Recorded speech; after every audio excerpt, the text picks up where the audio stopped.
Hello and welcome. Thank you for joining DocuSign, our virtual booth today at the HR Tech Show. My name's Alex Garrett and I'm a solution engineer here at DocuSign. Now today I'm going to demonstrate our e-signature solution using an HR use case of sending an offer letter out for signature by a candidate. Once we've gone through the signing experience, we're then going to jump into the DocuSign portal and I'm going to show you how easy it is to set up a document to be sent using DocuSign. So without further ado, let's begin. What we can see on screen now is an email which has been sent using DocuSign. Now, the first thing you'll notice is that the email contains a company logo and branding, as well as a personalized message contained in the body of the email. Now, I'm going to follow the on-screen instructions and select Review Documents, which is going to redirect me to a secure web page to begin that signing experience. Now, as there was no attachment in the email, it means that there's no dependency on a third-party application to begin signing, which means that this document can be sent on almost any device in the world at any time. If I select Continue, we'll now see the document has rendered, and I could scroll through and try and identify where the next action is required from me. Alternatively, I could select the Tab button, which would guide me as the end user through the experience, highlighting each action that was required before I complete the document. Now I'm going to enter some user information that I have for an alias, and I'm now going to complete the address. Now you'll notice that some of these fields are highlighted in red, whereas others are highlighted in grey, indicating whether the field is mandatory or not. And then obviously, if you know the list of pre-selected options, you can provide a drop-down menu to make that end user experience easier. And then finally, if I enter the postcode, you'll notice that in the tooltip, in red text, there is specifying, please enter a 4-digit postcode. So when you start to digitize your collection of data, you can actually validate which information is required. And as a result, can mitigate the risk of people entering incorrect information. So if I enter the final 0, notice how the field now accepts the data. I'll then finally enter a mobile phone number, as well as a date of birth. Which brings me on to the final section of the document, which is, do I wish to add additional documents to the form? If I select no, there's no further requirements. However, if I select yes, notice a box appears so that I could upload an attachment. Now, in an HR use case, sending out an offer letter, it may be required to capture the passport of a candidate. So I've gone ahead and done so. Well, that moves me on to the next section, which is the employee policies.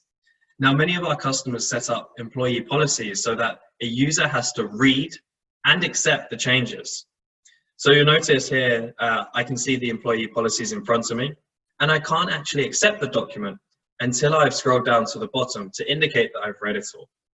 I can now select accept, and this would be all captured in the audit trail. We then come on to the final part of the document, which is signing the tax file number declaration. So I'm going to begin entering some of this information. And what we're actually noticing is some of the information that was collected earlier in the document has actually been cascaded down. So what we're saying here is that the end user does not have to repeat themselves. Then finally, on the right-hand side, we have some radio buttons. Notice some of these fields have been pre-selected with defaults, which if I wanted to, I could change. But for the purpose of this demonstration, I'm going to leave as default. I'll then click on no to these last final questions. And I'm going to begin the sign-in experience as if the user doesn't have a DocuSign account. Now, what I mean by that is if I click here to sign, notice I'm asked to adopt a signature. Now I have 3 options. I could choose a pre-selected font. I could upload a picture of my wet signature, or the most commonly used option would be to draw a signature using the keypad. Once I'm happy with that, I can select Adopt and Sign. Now this takes me to the end of the document, so I'm going to go ahead and select Finish to complete signing of the document. DocuSign now allows me to redirect the user to a page of my choice. In this instance, we've been redirected to a fictitious homepage for Tally. Now that we've completed the sign-in experience for the user, I'm going to jump into the DocuSign portal. This is the homepage you see when you first log in. However, I'm going to drill down into the templates that we created and began using at the beginning of the call. I can identify here the Tally HR offer letter, and I'm going to select Use. By selecting Use, I'll be presented the option to select Advanced Edit. Now, the reason I always select Advanced Edit is because this is the screen you'd see if you was to create a new envelope. However, some of that information has been pre-populated. So when you create an envelope, the first step is to add your documents. You can see we have multiple documents, and I could upload them locally or from a cloud storage provider. Once I'm happy with the documents, I then have to specify the recipients. So you can see here we have placeholders for the employee, HR, and payroll. Now I'm going to fill these using entries from my address book. Now, once you've added your employees, notice on the right-hand side there's an action assigned to each recipient. Now, the default action is needs to sign. However, you can see there's a whole host of other options. And I won't go into them all, but this is a very common one at the end of a process. So maybe send a copy to another party. So in this instance, once someone's signed their document, we then want to enroll them onto the payroll. So we're going to inform payroll that they have a new employee starting. One final thing to note is you'll see there's a numerical value assigned to each recipient. And if I click on sign in order here, you can see how this workflow is a sequential workflow.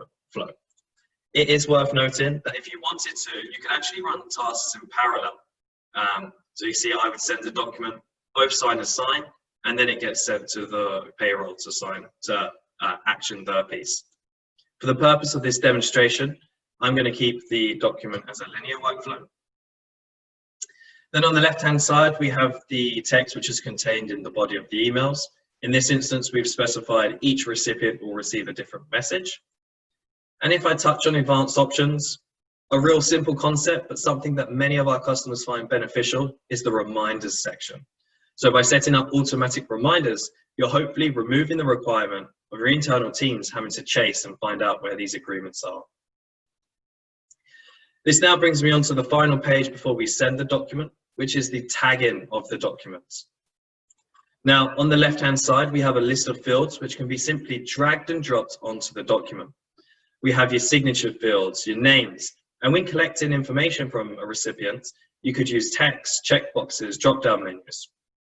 It's really simple to drag and drop a field onto the document.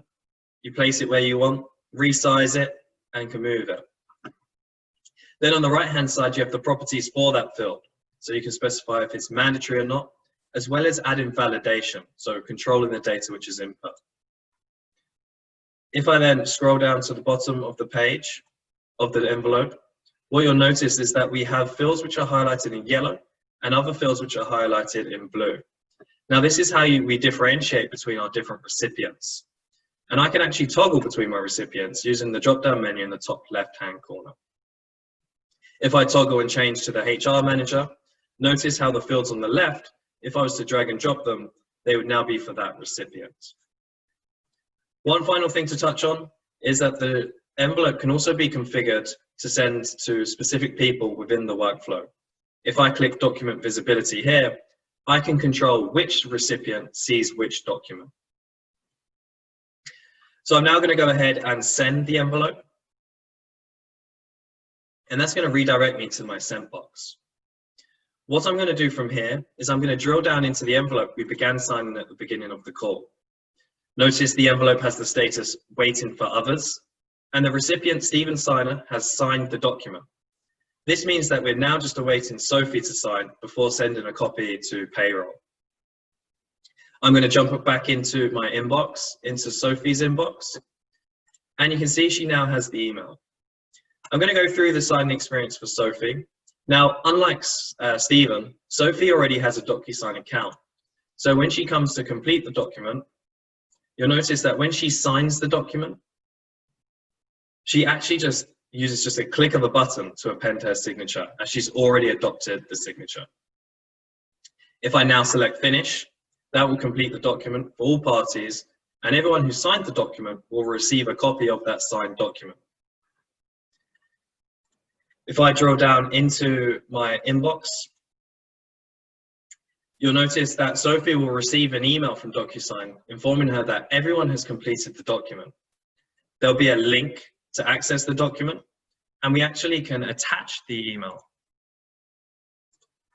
So we can actually attach the documents. So here's the link to view the completed documents, and here's the attachments of the signed documents. If I jump back into the portal and select refresh, you'll notice that the envelope status will be marked as completed, and there'll be a tick next to each recipient showing that they have now completed their actions. So here's the completed tick, and ticks next to each recipient.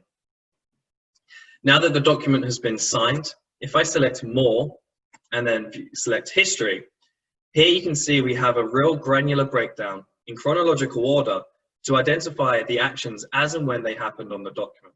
So when they were open, viewed, and signed. Now, in many cases, this is probably considered overkill, which is why DocuSign also provides something we call a certificate of completion. Now, the certificate of completion is a document which is fully admissible in a court of law. In order to keep this document concise, it doesn't contain the signed documents. It in fact refers to it using this unique reference number. We also summarize, so we can see the document had 8 pages and 2 signatures. But the most important part of this document is probably the signer events. So you can see here we have the name, email address of the signer, the adopted signature, as well as timestamps to see when the document was sent, viewed, and signed. We can even capture the IP address of the device which was used at the time of signing. And finally, to conclude, you'll notice that the document has this banner here which says the document is signed and all signatures are valid. Now, DocuSign seals every document with something we call a tamper-evident seal to prevent documents from being edited. That way you can be sure that you're always working with a genuine, authentic copy of the document from DocuSign. I hope you enjoyed the demonstration and found it beneficial. Thank you.